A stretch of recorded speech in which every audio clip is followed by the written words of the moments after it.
Next question, 2 balls are placed as shown in figure on a weightless support. तो important word मुझे weightless मिला है। Weightless means massless on the earth. mg होता है W=mg, तो g zero हो नहीं सकता अर्थ पे, इसीलिए m जीरो होगा। तो ये मासलेस है। मासलेस पे हम लोग फ़ायदा उठाते हैं कि उस पर नेट फोर्स किसी भी डायरेक्शन में क्या होगा, जीरो होगा। तो ये फ़ायदा हम लोग इस क्वेश्चन में भी उठाएंगे। तो ऐसे इंपॉर्टेंट वर्ड्स हमें क्वेश्चन में पकड़ने होते हैं। 2 balls are placed as shown in figure on a weightless support formed by 2 smooth inclined planes, each of which forms an angle alpha with the horizontal. The support can slide without friction along a horizontal plane. The upper ball of mass m1 is released. This is of mass m1 and this is of mass m2, lower one. Mass m1 is released. Determine the condition so that lower ball of mass m2 starts climbing up the support. अब m1 release करोगे तो n1 दिख रहा है ना, m1 नहीं n1, green colour से जिसको बना रखा है। तो n1 ये नॉर्मल वेज भी बोल सकता हूँ, इसको सपोर्ट भी बोल सकता हूँ। तो कंफ्यूज मत होना, मैं दोनों ही बोल सकता हूँ क्वेश्चन को समझाते टाइम, ठीक है। तो n1 जो यहाँ पर वेज लगा रहा होगा बॉल पे, उसका रिएक्शन फोर्स n1 नीचे भी लगेगा। अच्छा, ये n1 नीचे लगेगा इस पे इंक्लाइंड इस तरह, तो इसका एक हॉरिजॉन्टल कंपोनेंट भी आएगा, और हॉरिजॉन्टल कंपोनेंट आएगा तो इसकी वजह से एक हॉरिजॉन्टल कंपोनेंट मुझे यहाँ पर मिल रहा है। अभी आगे बात करते हैं फिर। तो जब इसको रिलीज़ करेंगे तो ये वाला बॉल जो क्वेश्चन में बोला है लोअर बॉल, ये इस पे ऊपर जाने लगे, ऐसी कंडीशन हमें बतानी है। तो हम लोग जस्ट लेंगे कि जस्ट ये ऊपर जाने वाला हो चुका है, ठीक है। बाउंड्री कंडीशन सॉल्व करेंगे, जैसे फिजिक्स में बहुत सारे क्वेश्चंस में करते भी हैं। तो जस्ट ऊपर जाने वाली कंडीशन लेके इसको सॉल्व करेंगे। तो यहाँ पर सबसे पहले तो मैं ये यूज़ कर लेता हूँ कि हॉरिजॉन्टल फोर्स जो वेज पे है या सपोर्ट पे है कह लो, वो ज़ीरो होना चाहिए, क्योंकि सपोर्ट क्या है, वेटलेस है और मासलेस भी बोल सकते। तो यहाँ पे हॉरिजॉन्टल फोर्स n1 का कंपोनेंट आएगा n1 साइन अल्फ़ा, जो अभी ऑलरेडी एक्सप्लेन किया, सिंपल ज्योमेट्री है, यहाँ दिख भी रही है। n1 साइन अल्फ़ा उससे आएगा।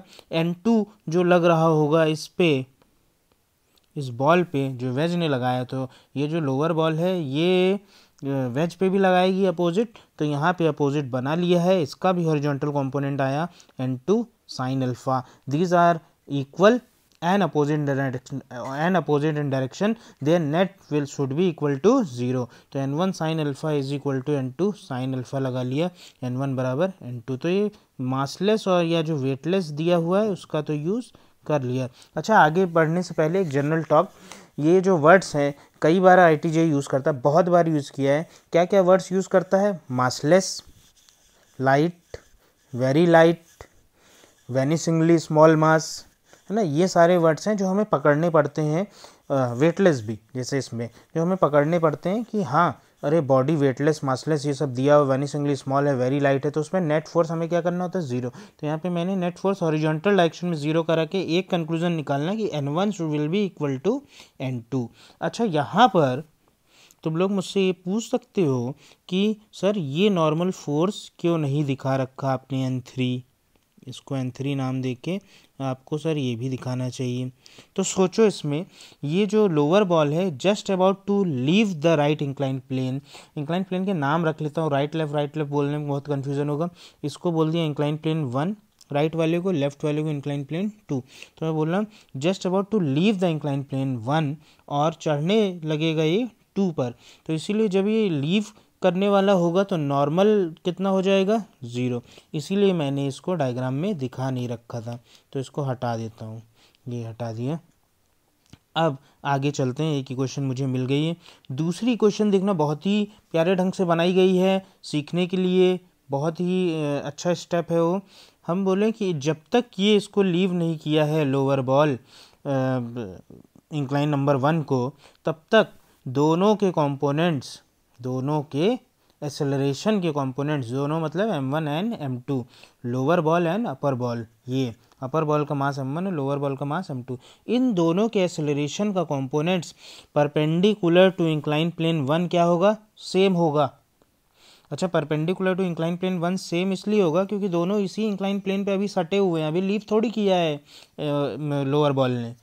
जस्ट लीव करने वाला है, तो अभी तो सटा हुआ है और अभी अगर टच है तो हम बोल सकते हैं कि perpendicular to incline plane one relative motion नहीं हो रहा है, और रिलेटिव मोशन नहीं हो रहा है तो परपेंडिकुलर कंपोनेंट्स ऑफ एक्सेलरेशन दोनों के क्या होंगे, इक्वल होंगे। तो परपेंडिकुलर कंपोनेंट्स निकाल के उन्हें इक्वेट करते हैं तो नेक्स्ट इक्वेशन मिलेगी। तो देखो यहाँ पे डायग्राम में दिखाया है मैंने, परपेंडिकुलर कंपोनेंट निकालूंगा। A1 नाम ले लिया है M1 वाले के लिए, ये टोटल एक्सेलरेशन नहीं परपेंडिकुलर कंपोनेंट ही है, और A2 नाम ले लिया मैंने M2 मास के एक्सेलरेशन के लिए, परपेंडिकुलर कंपोनेंट ओनली। तो यहाँ पे देखो ये इंक्लाइन प्लेन नंबर 1 है, इसी के परपेंडिकुलर हमें कंपोनेंट्स निकालने हैं। तो एक्सेलरेशन होता है net force upon mass of the body, वही मैंने यहाँ पे किया है। नेट फोर्स निकालेंगे, सपोज M2 के लिए बात करें तो M2 के लिए देखो जूम कर रहा हूँ, M2 पे M2G लग रहा होगा, M2G साइन अल्फा कंपोनेंट आएगा परपेंडिकुलर डायरेक्शन में, चेक कर लो M2G साइन अल्फा आएगा, या फिर यहाँ सुधारने की ज़रूरत है।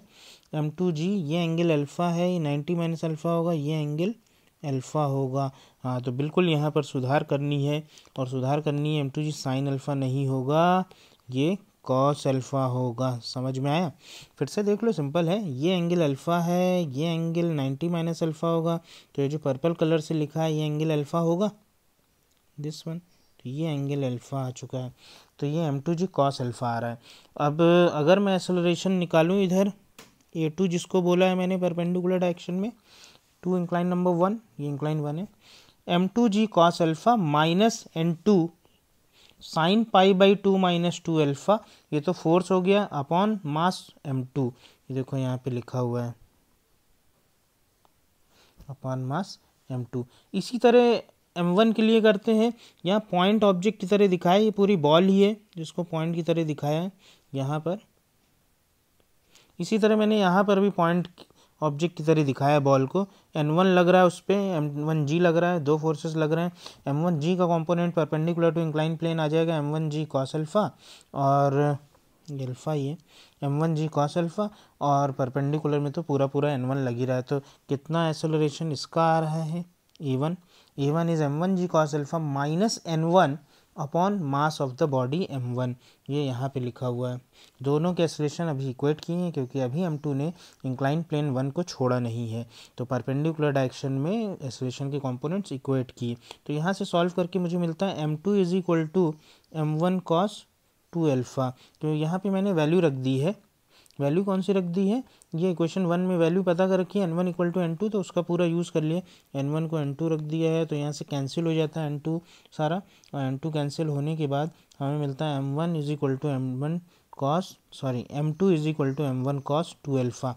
तो अगर इतना मास होगा M2 का, M1 कॉस 2 अल्फा के बराबर होगा, तो ये M2 जस्ट लीव करने वाला होगा इंक्लाइन प्लेन 1 को, मींस राइट इंक्लाइन प्लेन को, और अगर इससे कम होगा, काफ़ी हल्का होगा, तो लीव कर देगा। तो जनरल आंसर जो देंगे वो ये देंगे कि लीव करने के लिए ये चाहिए, और जस्ट लीव करने वाला होगा तो मैं आंसर ये होगा। ठीक है, बढ़ते हैं नेक्स्ट क्वेश्चन की ओर। A rope wraps an angle theta around a pole. You grab one end and pull with a tension T naught. एक पोल पे रैप हुआ है एक रोप, और एक एंड को पुल कर रहे हैं टेंशन T नॉट से। The other end is attach to a large boat. If the coefficient of static friction between rope and pole is mu, what is the largest force the rope can exert on the boat if the rope is not to slip around the pole। ठीक है, पोल रोप कितने angle लिपटा हुआ है, ये यहाँ पे लिखा हुआ है स्टार्टिंग में थीटा एंगल पोल के अराउंड लिपटा हुआ है, थीटा एंगल लिपटा हुआ है, और एक एंड को कितने से खींच सकता है जो पर्सन है, T नॉट से। दूसरे एंड पे बोट है, बोट रोप पे कितना टेंशन एक्सर्ट कर सकती है maximum, so that rope pole pay slip ना होने लगे। तो मैक्सिमम जब लगा रही होगी टेंशन बोट, तो जस्ट स्लिपिंग की कंडीशन होगी, जस्ट स्लिपिंग की कंडीशन पे फ्रिक्शन क्या होता है, मैक्सिमम। तो इसको उसी से सॉल्व करेंगे FS मैक्स लेते हुए। तो देखो यहाँ पे एक कंडीशन है, ये पोल है, मैंने टॉप व्यू दिखाया, ऊपर से देख रहा हूँ, तो एक एंड पे जो पर्सन खींच रहा है वो तो फोर्स कितना लगा सकता है, T नॉट। दूसरी ओर जो बोट मैक्सिमम फोर्स लगा रही है वो कितना है, T, और जो इस समय टेंडेंसी होगी रोप की खिसकने की वो इस साइड होगी, ऐसे टेंडेंसी होगी इस तरह। अच्छा, इस तरह टेंडेंसी होगी तो कहीं पे भी फ्रिक्शन बनाओगे तो ऐसे बनेगा, यहाँ पे बनाओगे टेंजेंशियल इस तरह बनेगा, और फ्रिक्शन बनेगा कितना, एफ एस टेंजेंशियल बनेगा, F S max. F S लिखूँगा अपना अंडरस्टूड रहेगा कि वो मैक्सिमम है, ठीक है, एफ एस मैक्स। तो देखो यहाँ पर अब आगे मैं क्या करता हूँ, एक एलिमेंट लेता हूँ, एलिमेंटल आर्क यहाँ पे मैंने बना ली है, आर्क जो एंगल सबटेंड करे सेंटर पे, दैट इज सी, ये सेंटर है, थोड़ा इनलार्ज डायग्राम यहाँ पे बना हुआ है, सेंटर सी पे आर्क एंगल सबटेंड करे डी थीटा। एंड अगेन वही सर्कल वाले क्वेश्चंस में थ्रेड या रिंग कभी भी टेंशन निकालनी है तो यही फॉलो करते हैं, वही स्टेप्स फॉलो किए यहाँ पे। एक तरफ टेंशन है टी, दूसरी तरफ टेंशन हो चुकी है T plus d T, general tension T मानी है, अभी पता करेंगे इंटीग्रेशन करेंगे जब इसका, तो वहाँ पे टी जो होगा वो ये टी मैक्स होगा, टी मैक्स ही बोल देता हूँ इसको, कन्फ्यूज़न ना हो। तो जनरल टेंशन कहीं पे टी मानी है, और थोड़ा सा आर्क कवर हुआ उसके बाद टेंशन बढ़ गई टी प्लस डी टी, जैसे यहाँ पे बढ़ रही, T is greater than T not, T not person लगा रहा है और टी बोट लगा रही है, ठीक है। अभी तुम लोगों को कैलकुलेट करके दिखाऊंगा तो बढ़ ही रही हो, घट रही होगी तो अपने आप डी टी वगैरह नेगेटिव हो जाएगा, तो इसकी टेंशन आप मत लो, बढ़ता हुआ मान के चलो, अपने आप अगर होगा तो माइनस साइन जनरेट होगा। तो यहाँ पे टी और इधर थोड़ी सी बढ़ गई tension T plus d T, ये हिस्सा। अब इसमें कंपोनेंट्स ले लेते हैं जिस तरह मैंने लिए हैं, एक सेंटर की ओर मुझे दो कंपोनेंट्स दिख रहे हैं, एक ये दिख रहा है T sine theta D theta by two, T sine theta D theta by two, T plus d T लिख सकते थे लेकिन डी टी का इतना इफेक्ट पड़ेगा नहीं, इसलिए निगलेक्ट किया है सेंटर की ओर डायरेक्शन में। तो इधर जो परपेंडिकुलर कंपोनेंट्स आए T sine d theta by two, T sine d theta by two, दोनों जोड़ के हो गया two T sine d theta by two, और जो इधर उसके परपेंडिकुलर आए हैं, ठीक है, टेंजेंशियल बोल सकते हैं इनको, एक आया है T cos d theta by to, दूसरी तरफ आया T plus d T cos d theta by to. Angle वगैरह देख लो, ये डी थीटा है तो ये बीच में लाइन खींची है जहाँ पे नॉर्मल फोर्स लग रहा होगा इस रस्सी पे, कौन लगा रहा होगा ये नॉर्मल, अरे ये पोल लगा रहा होगा, जब रस्सी उस पर फोर्स लगा रही है टेंशन के थ्रू, ये दो फोर्स लग रहे हैं, जब ये दो हमें सेंटर की ओर रिजल्टेंट दे देंगे two T sine d theta by two, तो सेंटर से अवे फोर्स नॉर्मल लगाएगी ना, उसको कंप्रेस कर रही है रस्सी, तो उसने नॉर्मल लगा दी है, तो normal will balance two T sine d theta by two, ये जो सेंटर की ओर दो फोर्स लग रहे थे उनका सम। तो यहाँ से sine d theta by two, actually d theta angle is very small, तो डी थीटा बाई टू भी बहुत छोटा हो गया, तो sine d theta by two को हम लिख सकते हैं डी थीटा बाई टू। तो वही मैंने लिखा है यहाँ पे, कैंसिल करके मुझे ये मिल गया इक्वेशन नंबर 1, ये इक्वेशन नंबर 1 है, ठीक है। तो इक्वेशन नंबर 1, इसके बाद अब चलते हैं अपन टेंजेंशियल डायरेक्शन में, जो ग्रीन कलर से बने ये वाला और ये, अच्छा इस पर एक फ्रिक्शन भी लग रहा होगा, ऑलरेडी एक्सप्लेन्ड है, फ्रिक्शन इधर ही लगेगा क्योंकि रस्सी उस साइड खिसकना चाहती है, तो रस्सी अगर इधर खिसकना चाहती है तो क्योंकि टेंशन उधर ज़्यादा है तो रस्सी उधर खिसकना चाहेगी, तो फ्रिक्शन लगेगा एफ एस मैक्स पीछे। तो मैंने लिखा टेंजेंशियल डायरेक्शन में T plus d T cos d theta by two will be balance by T cos d theta by two plus F S max. ये रोप जो है मासलेस है इसलिए इस पर नेट फोर्स क्या लगेगा, ज़ीरो लगेगा। तो यहाँ पे ये ऐसे भी कह सकते हो खिसकी थोड़ी है रस्सी, खिसकने वाली है, तो अभी बैलेंस सिचुएशन ये, तो T plus d T cos d theta by two will be equal to T cos d theta by two plus F S max, ये लिख दिया। एफ एस मैक्स क्या होता है, म्यू इंटू एन यूज़ कर लिया, एन की value यहाँ पे सॉल्व है रखूँगा, यहाँ पे रखने के बाद मुझे ये मिल जाती है इक्वेशन, और इसमें मैं थोड़ा सा अरेंज कर देता हूँ, वेरिएबल सेपरेट करके इंटीग्रेट करता हूँ। टी नॉट से टी पहले लिखा था, टी मैक्स से ये कन्फ्यूज़न अवॉइड किया है अभी, टी नॉट से टी मैक्स, और एंगल ज़ीरो यहाँ पर स्टार्टिंग एंगल 0 डिग्री, और फाइनली ये एंगल हो चुका है थीटा। तो 0 से कहाँ तक एंगल वाइज इंटीग्रेट करना है, 0 टू थीटा, तो यहाँ से मुझे मिल जाता है T is equal to T naught e to the power mu theta, result है। Next question number 8, one sticks leans on another edge shown in figure, a right angle is formed where they meet and the right stick makes an angle theta with the horizontal. The left stick extends just beyond the end of the right stick. the coefficient of friction is mu between the sticks have same linear mass density, lambda same है, and both are hinged at the ground. What is the minimum angle theta for which sticks do not fall? तो question ये है कि दो sticks हैं, दोनों जहाँ पे कोइंसाइड हो रही हैं वहाँ पे 90 डिग्री एंगल सब्सटेंड कर रही हैं, और जो लेफ़्ट वाली स्टिक है वो थोड़ा आगे निकली हुई है कोइंसाइडिंग पॉइंट से। तो ये पूरा क्वेश्चन में लिखा हुआ है, ये देखो यहाँ पे मेंशन्ड आगे निकल just beyond the end of the right stick. तो राइट स्टिक का एंड जहाँ पे है उससे लेफ्ट स्टिक थोड़ा सा आगे निकली है। तो यहाँ पे देखो ये हिस्सा दिख रहा होगा, मैं दिखाऊँ, ये दिख रहा है ना, थोड़ा सा आगे निकली हुई है। तो इसी के बारे में बात कर रहे हैं। अब फोर्सेस बना लेते हैं। Right stick normal reaction N लगाएगी, राइट स्टिक अपने mg फोर्स की वजह से, ये mg है, mr/g, r मतलब राइट के लिए लिखा है, l लेफ्ट के लिए लिखा है यहाँ पे, ठीक है। देखो mrg की वजह से नीचे गिरना चाहेगी तो फ्रिक्शन फोर्स ऊपर की ओर लगेगा along the surface of the rod. तो along the surface of the left rod ये लगा है ff। तो यहाँ से L1 लेंथ मैंने लेफ़्ट रॉड की मानी है, L2 लेंथ राइट रॉड की मानी है, और मैंने लिखा mass ml is equal to lambda into L1, mr is equal to lambda into L2, दोनों का रेशियो ले लिया ml upon mr equal to L1 upon L2, और ज्योमेट्री से मुझे दिख रहा है L1 upon L2 is equal to tan theta. तो ये पहला कंक्लूजन, पहला इक्वेशन बना के रख लिया। इसके बाद आगे बढ़ते हैं। लेफ़्ट दोनों रॉड इक्विलिब्रियम में है, तो लेफ़्ट रॉड पे अगर हम टॉर्क को बैलेंस करें एट द पॉइंट ए, नाम रख लेते हैं, इस पॉइंट का नाम बी रख लेता हूँ। तो ए पॉइंट के अगर हम मोमेंट ऑफ फोर्सेस या टॉर्क बैलेंस करें तो मुझे क्या मिलता है, ml g इंटू देखो यहाँ पे ऑलरेडी लिखा हुआ है, सेंटर ऑफ मास कहाँ होता है, L1/2 लेंथ पे होगा। तो ये लेंथ जो है L1/2 होगी, L1/2 ये लेंथ होगी। अच्छा, ये लेंथ अगर L1/2 होगी तो ये आएगी L1/2 साइन थीटा, समझ में आ रहा है।